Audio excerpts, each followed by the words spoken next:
Hey, what's up, everybody? True Boxing here. Thank you for coming back to get hit with the truth. So today we are continuing the True Boxing annual top 10s as we are going to look at my number 5 super featherweight in the world right now, the IBF mandatory number 1 contender, Eduardo Nunez of Mexico. Now, before we get into that, if you could smash the like button, leave a comment, or subscribe to the channel, I really do appreciate any and all support that I can get as I continue to build my channel here. So Nunez entered the year not ranked at 130, but he was on his way to an opportunity to compete in a final eliminator, and he would get that against former champion Shavkat Rakhimov. He would have to go to Tajikistan or whatever where Rakhimov is from to become mandatory, but he would go over there and he would outwork, wear down Rakhimov in a very good battle and stop him in 11 rounds to become the IBS mandatory challenger. Now, this was very significant because Rakhimov was I believe he was my number 5 fighter in the division at the time. Coming into the year, he had suffered a split decision loss to Joe Cordina, but other than that, nothing, you know. And the guy was still considered to be a very good fighter.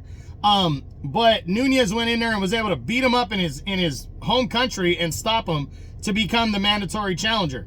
So Nunez would have to play the weight game, though. Joe Cordina decided to make an optional defense against Anthony Kakachi in May on the Fury Usyk undercard and would get upset by Kakachi. Kakachi would end up stopping him in the 8th round and take the title from him.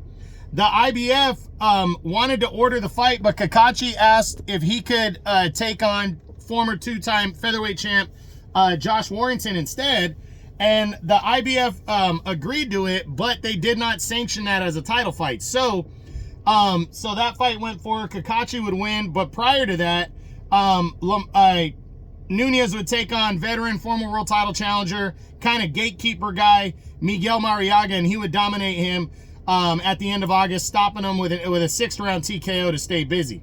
Now, though, this fight has been ordered. It looks like the two sides are pretty much agreed, but we're just waiting for the fight to be finalized. So Nunez is going to get his title fight next, no matter what. He's 27-1, 27 knockouts, and he is the IBS mandatory challenger. So he should be fighting Anthony Kakachi next for the IBF title. Now, if Kakachi welches and does not fight him in this fight, like vacates the title, then I think he would have to fight, let me get it down, I think he would have to take on his number 3 challenger, because there is no number 2 right now. He would have to fight Masanori Rikishi for the vacant championship.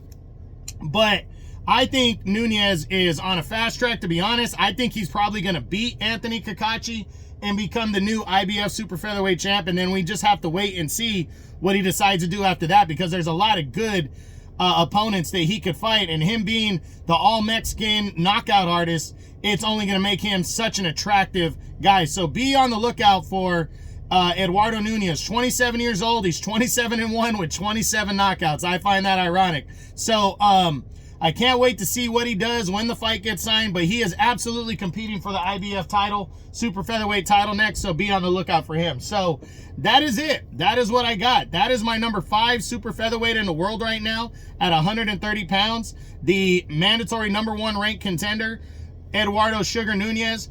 As my True Boxing annual top 10s continue. I hope you enjoyed the video. If you did, smash the like button, leave a comment, or subscribe to the channel. I appreciate any and all support. This is True Boxing, and you've been hit with the truth.